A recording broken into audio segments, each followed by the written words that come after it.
Hello, guys. My name is Sarah. I'm 42 years old and I have 3 children.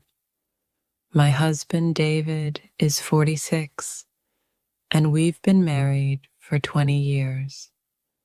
When I look back at our wedding day, I remember feeling like the luckiest woman in the world.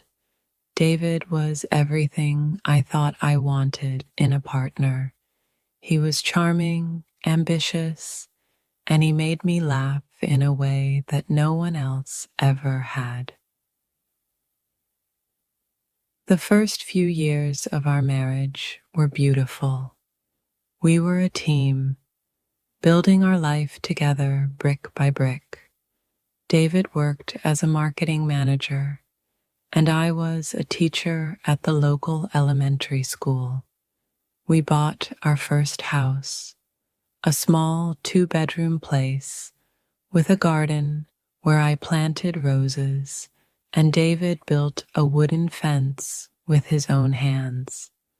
Those were simple times, but they were filled with so much love and hope. Our first child, Emma, was born 3 years after we got married. She was perfect, with David's eyes and my stubborn chin. 2 years later came the twins, Michael and Sophie. Our house suddenly felt smaller, but our hearts felt infinitely bigger. I took a break from teaching to raise the children, and David worked harder to support our growing family. For years, everything seemed perfect from the outside. David was promoted twice. We moved to a bigger house in a better neighborhood, and the children were thriving in school. But somewhere along the way, something began to change. David started working longer hours, traveling more frequently for business, and when he was home, he seemed distant and distracted. At first, I told myself it was just stress from work. The company was expanding, and David had more responsibilities. I tried to be understanding and supportive. I managed everything at home, helped the children with their homework, attended every school event, and made sure David had a peaceful home to come back to after his long days. But as months turned into years, the distance between us grew wider. David would come home late, eat dinner in silence, and spend his evenings on his laptop or phone. When I tried to start conversations about our day, the children, or our plans for the weekend, his responses became shorter and less engaged. The man who once couldn't wait to hear about my day now seemed annoyed when I tried to share anything with him. I remember the exact moment when I first suspected something was wrong. It was a Tuesday evening in October, about 5 years ago.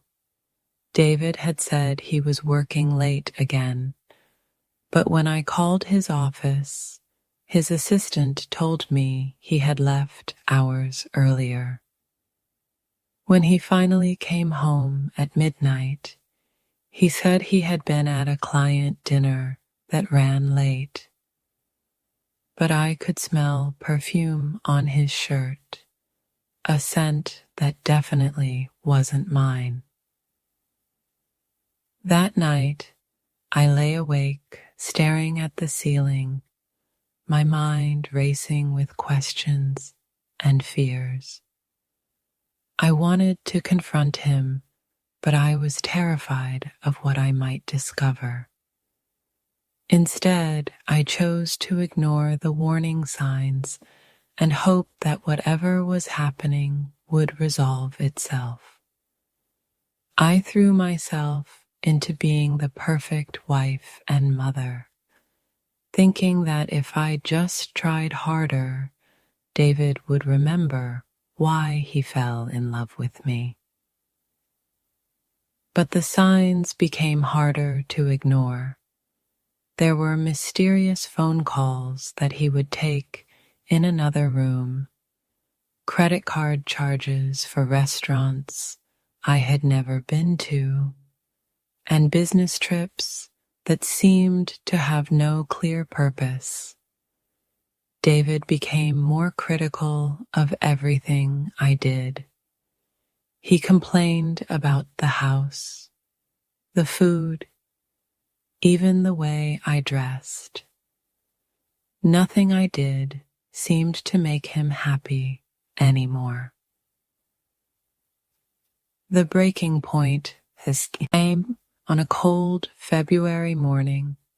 David had left his laptop open on the kitchen counter, and I saw a message notification pop up on the screen. I know I shouldn't have looked, but something inside me couldn't resist. What I saw changed everything. It was a message from someone named Jessica, and the content left no doubt about the nature of their relationship. My hands were shaking as I read through months of messages. They talked about their trips together, their plans for the weekend, and how much they missed each other. There were photos of them together at restaurants, hotels, and places I recognized from David's business trips. The worst part was seeing how happy he looked in those pictures, a happiness I hadn't seen in our home for years. I sat in that kitchen for hours, reading message after message, feeling like my entire world was crumbling around me. 20 years of marriage, 3 children, a life we had built together, and it was all built on lies. I felt betrayed, humiliated, and completely lost. How had I been so blind? How long had this been going on? When David came home that evening, I was waiting for him with the laptop open on the table. The look on his face when he saw what I had discovered told me everything I needed to know. There was no surprise, no shock, just resignation. He had been caught, and he knew it. The conversation that followed was one of the most painful experiences of my life. David didn't deny the affair. Instead, he tried to justify it. He said he felt trapped in our marriage, that we had grown apart, that Jessica understood him in ways I never could. He said I had become too focused on the children and had neglected our relationship. Every word felt like a knife to my heart. I asked him how long it had been going on, and he admitted it had been over 2 years. 2 years of lies, deception, and betrayal. 2 years of coming home to me and our children while maintaining a relationship with another woman. 2 years of me trying to save a marriage that he had already abandoned. That night, after David finally went to bed, I sat in our living room, surrounded by photos of our family, and tried to figure out what to do next. I thought about our children, who were sleeping peacefully upstairs, unaware that their world was about to change forever. Emma was 17, preparing for college, and the twins were 15, at that crucial age where they needed stability and security. The next few weeks were a blur of tears, arguments, and sleepless nights. David begged me not to leave him. He promised to end the affair, to go to counseling, to do whatever it took to save our marriage. But his promises felt hollow after years of lies. How could I trust anything he said? I found myself in a position I never thought I would be in. Friends and family gave me conflicting advice. Some said I should leave him immediately, that I deserved better than a cheating husband. Others urged me to try to work things out, especially for the sake of the children. Everyone had an opinion, but none of them had to live with the consequences of the decision. During this time of confusion and pain, I reconnected with an old friend from college named Mark. We had lost touch over the years, but we ran into each other at a coffee shop downtown. Mark was going through his own divorce, and we found comfort in talking to someone who understood the pain of a failing marriage. Mark was kind and patient, qualities that had been missing from my life for so long. He listened without judgment when I told him about David's affair. He reminded me of who I was before I became just a wife and mother. With Mark, I remembered that I was intelligent, funny, and deserving of love and respect. What started as friendship slowly became something more. Mark never pressured me or took advantage of my vulnerable state. Instead, he showed me what it felt like to be valued and appreciated. For the first time in years, I felt alive again. I looked forward to our conversations and felt excited about life in a way I had forgotten was possible. I know what you're thinking, and you're right. I was having an emotional affair, and eventually it became physical. I'm not proud of this, and I'm not trying to justify my actions. I was hurt, lonely, and desperate for someone to make me feel worthwhile again. That doesn't make it right, but it explains how I ended up making the same mistake as my husband. David discovered my relationship with Mark about 3 months after it began. He found text messages on my phone while I was sleeping. The irony wasn't lost on either of us. Here we were, two people who had betrayed each other, standing in our bedroom at 2 a.m, finally being completely honest about the mess our marriage had become. David was furious, but underneath his anger, I could see that he was also hurt. He accused me of being a hypocrite, of giving up on our marriage, while demanding that he fight for it. He wasn't wrong.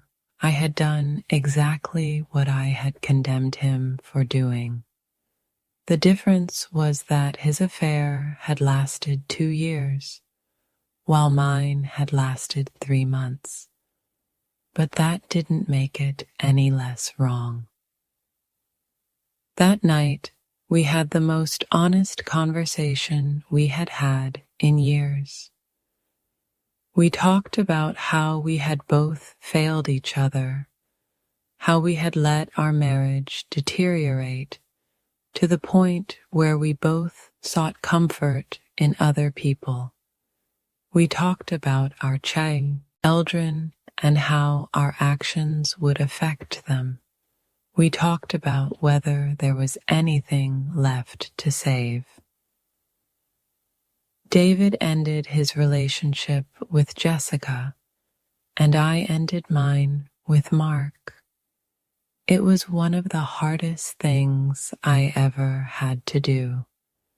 Mark had shown me kindness and love when I needed it most, but I knew that our relationship was built on the foundation of my broken marriage. It wasn't fair to him, to David, or to our children to continue. The decision to try to rebuild our marriage wasn't easy. There were days when I wanted to pack up the children and leave, to start fresh somewhere new.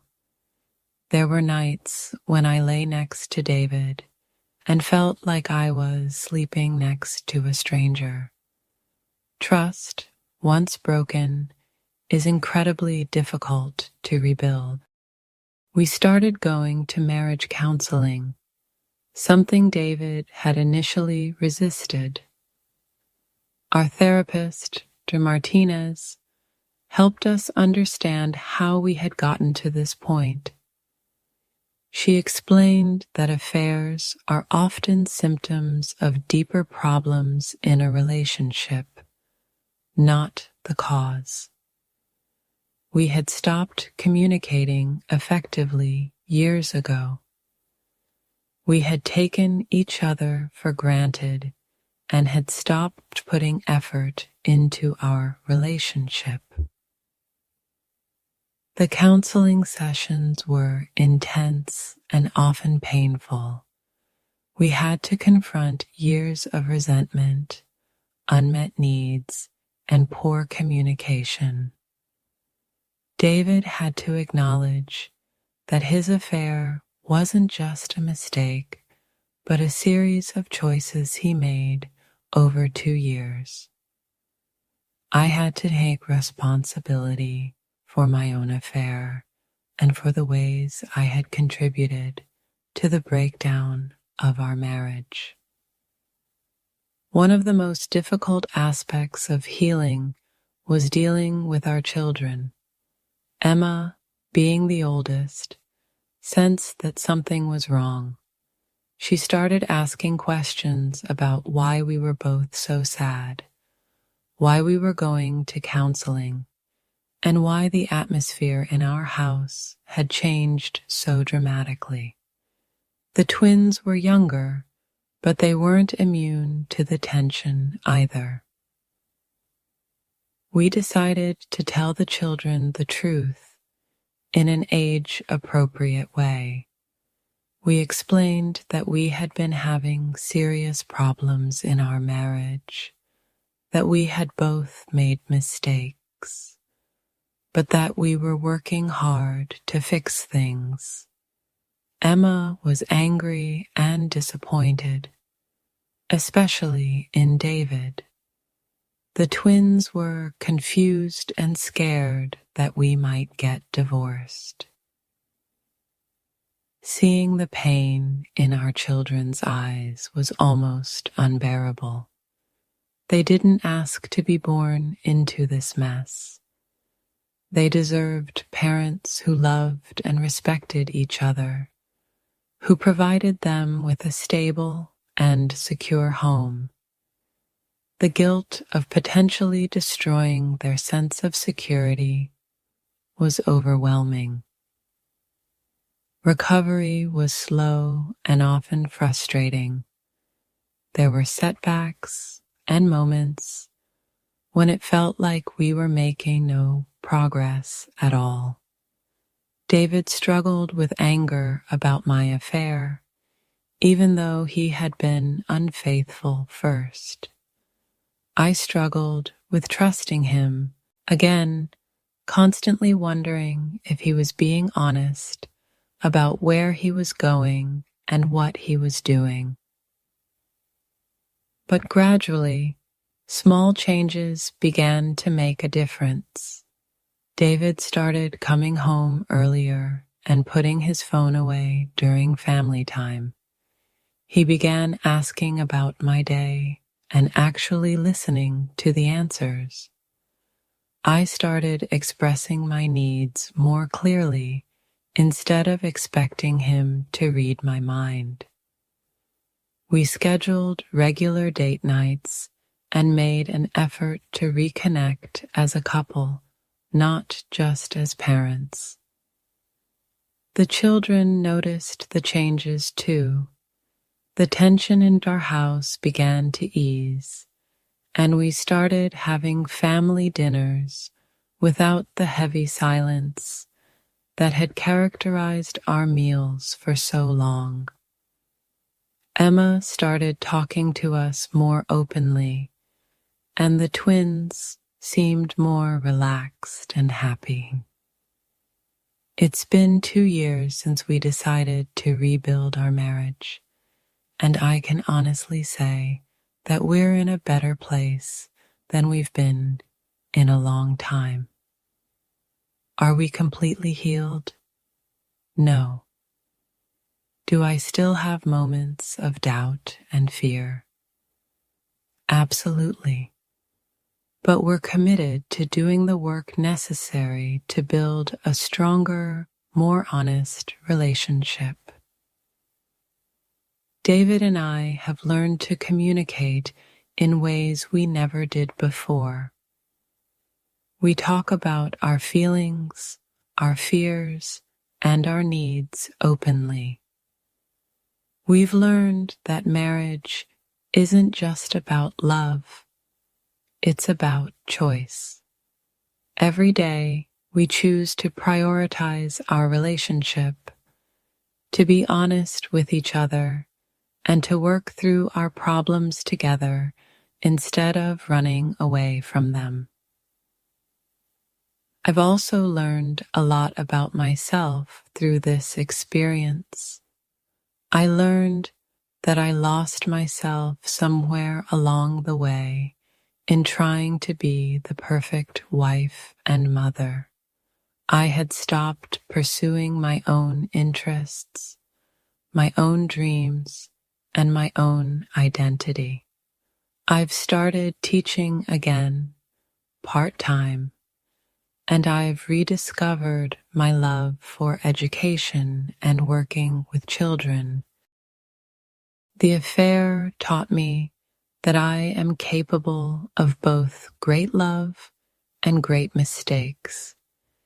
It taught me that I'm stronger than I thought I was, but also more vulnerable than I wanted to admit.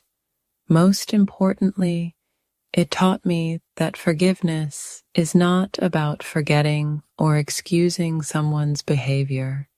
It's about choosing to move forward without carrying the burden of resentment.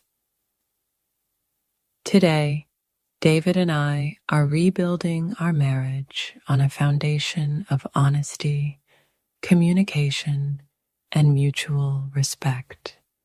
We're not the same people we were when we got married 20 years ago, and our marriage isn't the same either. In many ways, it's better because it's more honest and intentional. Our children are thriving again. Emma is in her first year of college, studying psychology, partly inspired by our family's journey through counseling. The twins are doing well in school and seem to have adjusted to the new dynamic in our home. They see their parents working together, communicating openly, and treating each other with kindness and respect. I want to be clear that I'm not advocating for staying in a marriage after infidelity. Every situation is different, and some relationships can't and shouldn't be saved. But I am advocating for honest communication, for taking responsibility for your actions, and for the hard work of rebuilding trust when both people are committed to change. If you're going through something similar, please know that you're not alone. Whether you choose to work on your marriage or decide to end it, the most important thing is that you make the decision that's right for you and your family. Don't let shame or fear keep you from seeking help, whether that's from a therapist, a trusted friend, or a support group. Healing takes time, and it's not a linear process. There will be good days and bad days, moments of hope and moments of despair. But if you're willing to do the work, to be honest about your mistakes, and to forgive both yourself and others, it is possible to come out stronger on the other side. Thank you for listening to my story. I hope it helps someone who might be going through a similar situation. Remember, you are stronger than you think, and you deserve to be loved and respected. Don't settle for less than you deserve, but also don't be afraid to fight for something worth saving. If this story resonated with you, please give it a thumbs up and share it with someone who might need to hear it. Subscribe to our channel for more real-life stories, and don't forget to ring the notification bell so you never miss our latest videos. Your support means everything to us, and we'll